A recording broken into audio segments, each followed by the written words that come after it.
Lisa with the Kat Scrappiness design team. I am so excited today. I want to share another project with you that I made, and it is this gorgeous rainbow card using the Everyday Brushstroke stamp set. And there is a couple of techniques on the card that I really love. I want to show you how I do them. The ink splatters on the back of the card. It's just a really fun technique, and it adds a lot of interest to any project that you're working with. So let me start by showing you the products that I used to make this card today. Of course, first up is the Everyday Brushstroke stamp set. And for this card, I used a repeating background with the largest brushstroke stamp at the top. And the next thing I used is these dies, the stitch postage stamp edge dies, and I used the largest size of the dies for the background of the card, and I used the second largest size to stamp the sentiment onto the front of the card, and then I heat embossed that with some white embossing powder to really make it pop. The other thing I used on this card is this cute little heart I used to frame the sentiment, and that was kind of an afterthought when I was making the card. I just wanted a little bit more color on that black sentiment. So this die by Concord and Ninth, it's called Quilted Heart Dies. The outer edge of the die cuts this really delicate little heart, and I just thought it was perfect to sit over this sentiment. The inside of the die cuts out a really pretty quilted heart, which I'm going to use on another project. So that's the inside of the die. But like I said, the outside made a really cool frame around the sentiment. The other thing that I used in my project on my card are these sparkling clear confetti from Kat's shop, and I just used them to kind of give a little bit of shine to the card. So I used the 4mm ones and the 6mm ones. And one more thing, if you notice on the card today, I actually stamped a fairly bright colored background, but I decided that since I was going to remake the card for the video, I would go with a little bit of a softer palette just to see if I like that look. So I used 4 colors of Distress Oxide ink. I used the Worn Lipstick, Spice Marmalade, Fossilized Amber, and Cracked Pistachio. Actually, I'm going to use those colors on the card today. So we'll see how that looks. Since Easter's coming up, I thought it might be nice to make a kind of a softer pastel look to the background and see how that comes out. So let's go ahead and get started. The first thing I did was I took the large white background from the postage stamp dies, and there's the large brushstroke from the stamp set. And why don't we bring some paper in here to protect this pretty background. So the first thing I did was I started with the Worn Lipstick, and what I'm going to do is I'm going to stamp the pattern across the card, going right down the card in kind of a rainbow order. The Worn Lipstick is going to substitute as my red, and then the Spice Marmalade, Fossilized Amber, and Cracked Pistachio. So what I'm going to do is stamp out the background for you, but I will speed the video up so that we can save some time.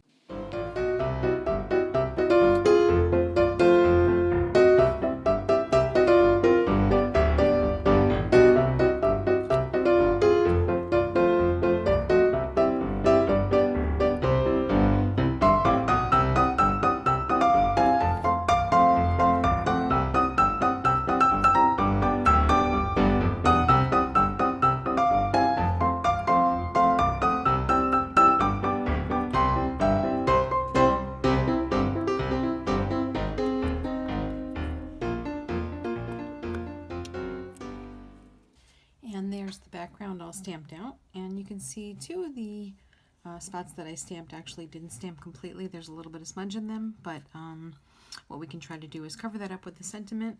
I do like the Distress Oxide inks though. They tend to stamp really smooth, and normally you don't get those splotch marks. And usually I take a little bit more time and try to stamp it out smoothly, but for the sake of the video I was probably hurrying up a little bit. So the next step in the card is to add those paint splatters that I was telling you about.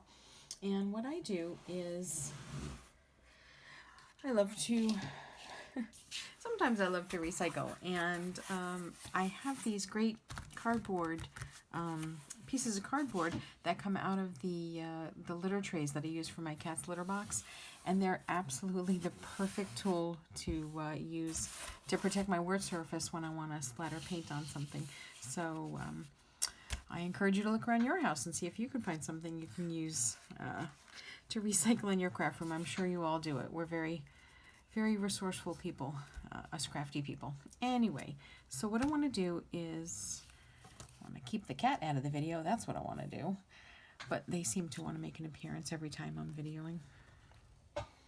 So what I do to make this paint splatter background is I take one of my acrylic blocks and I take just a teeny bit of black acrylic paint, but you can pretty much use any kind of black ink that you want.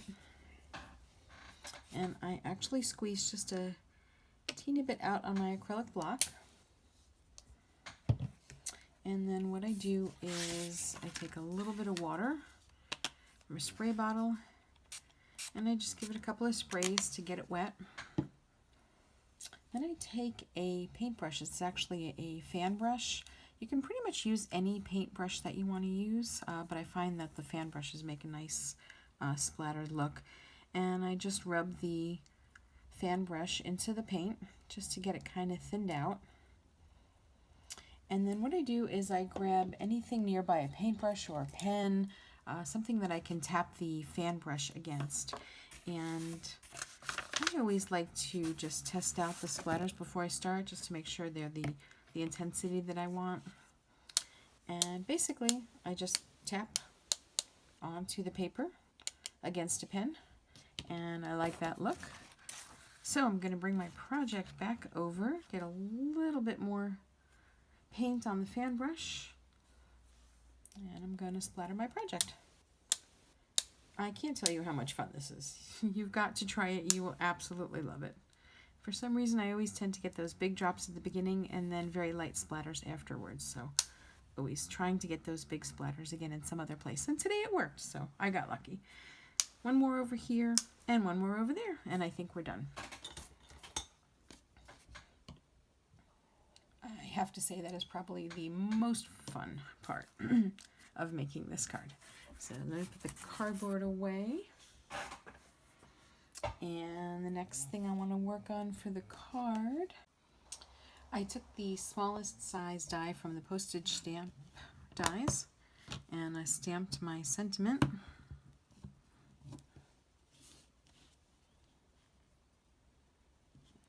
And when you're going to be using Versamark ink and then white heat embossing, you should use an embossing buddy to keep the embossing powder where you want it and not where you don't. But I always seem to forget that step for some reason. I don't know why. So then I'm going to sprinkle a little bit of white embossing powder over the sentiment. And then I usually keep a small paintbrush nearby just so I can get rid of the extra embossing powder where I don't want it, which I probably wouldn't have to do if I remember to use the embossing buddy. Oh well, always next time.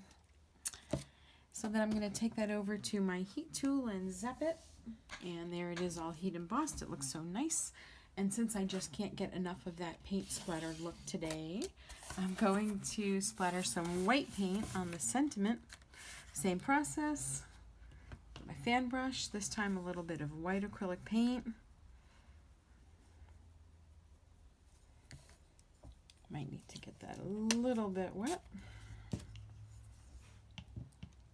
You have to play with it and just see what consistency works best for you, but generally it needs to be a little looser so that you can get those paint splatters on your project. And once again, I'm going to test it out. That should be good.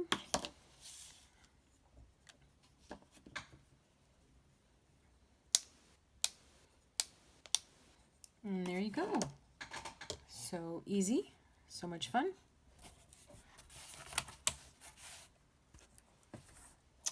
So then the next step is just to get that sentiment popped up on your card, and actually the size of the sentiment winds up being perfect because it's going to cover those two little spots that didn't get ink when I was making the background. So I'm going to take a little bit of foam tape the sentiment. Pop it up on the front of the card. And actually you can see that the paint splatters, the white paint splatters, are kind of light. I would have liked them to be a little bit more intense, but again, that just goes to show you that you really need to work with the consistency of the acrylic paint and just get it where you like it. But that's a pretty look. I like that too. To finish the card off, I use some sequins just to give a little more sparkle to the card. And the tool that I really like to use to put sequins on a card, I showed this in my last video. It's called the Crystal Katana, and this is a great tool because it just picks up the sequins so nicely and places them down on the card, and they actually stay where you put them, which sometimes is difficult with some of the tools I've used in the past. So I'm going to put one of my large sequins at the top. I don't know why this tool works perfectly when I am not videoing, but the minute I turn that camera on, it refuses to work. Small sequin here. One more over here. Well, now it's cooperating.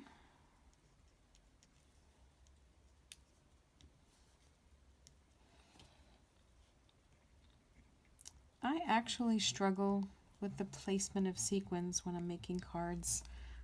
I tend to fuss with them a lot, trying to get them where I think they should be or where I think they look pleasing. And I know the rule of thumb for placing sequins on a card is usually to try to get a triangular look, which for some reason, even when I try that, it doesn't always come out the way I like it. But I am cheating today because I fuss with these sequins when I made the card the first time. So I'm pretty much just copying what I did the first time. And it looks like I'm placing them right where I want them. So I think that placement looks good. And I like how it came out. The last step for the card, like I said, the first time I had made this card, I was looking at the card, and even though I liked it, this heart die cut was off to the side, and don't know what made me do it, but I placed it on the card around the sentiment, and I loved the way it looked. So get a little bit of adhesive on the heart in a few places, and I'm going to place it around my sentiment. And I have to say that was really just a happy accident that happened. I'm sure we've all had them. And that is the card for today. I hope you enjoyed it. Hope you go and try some of that paint splattering. Find some cardboard around your house to paint splatter on. And my best piece of advice is keep your cats out of the craft room while you're videoing. Anyway, guys, that is my card for today. There's the original with the bright colors. There's the remake with the pastel colors. And actually, I really like them both. So thanks for joining me today. I really do appreciate it. You guys have a great day and get some crafting in. Bye-bye.